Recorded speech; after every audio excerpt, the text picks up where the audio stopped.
Kan definisi miskin semua orang itu Ya. beda-beda. Sama Ya. lah kalau misalnya definisi privilege di mata semua orang tuh Ya. beda-beda gitu.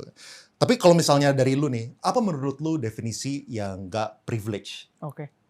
Mungkin gini ya, kalau kita ngomongin kaya, itu semakin ketemu banyak orang ya zaman sekarang, gue makin yakin sky is the limit.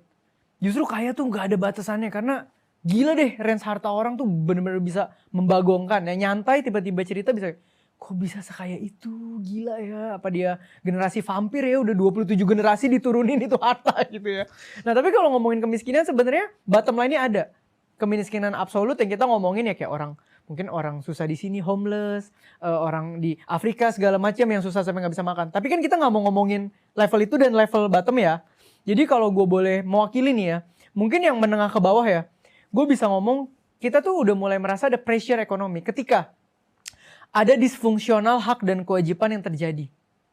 Apa itu maksudnya? Nah, disfungsional hak dan kewajiban terjadi, contoh misal kita punya anak ya. Anak itu sebenarnya hak dan kewajibannya apa sih?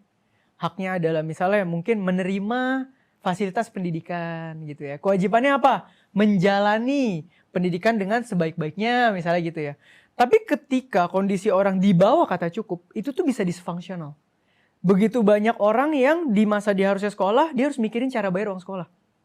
Di harusnya dia masa-masa, ya especially gue lah ya, misalnya gue gak ambil orang lain, contoh ini gue aja. Gue tuh kondisi dibilang susah banget sampai absolut, enggak pak. Gue tuh masih ada sekolah gitu ya. Gue masih bisa sekolah, sekolah gue di tempat bagus, penabur. Tapi bisa masuk sekolah itu karena nyokap gue bajainya nyasar. Jadi mau masukin gue ke sekolah ketapang, bajainya turunin di pembangunan penabur. Turun kaget, akhirnya oh ternyata bisa masuk.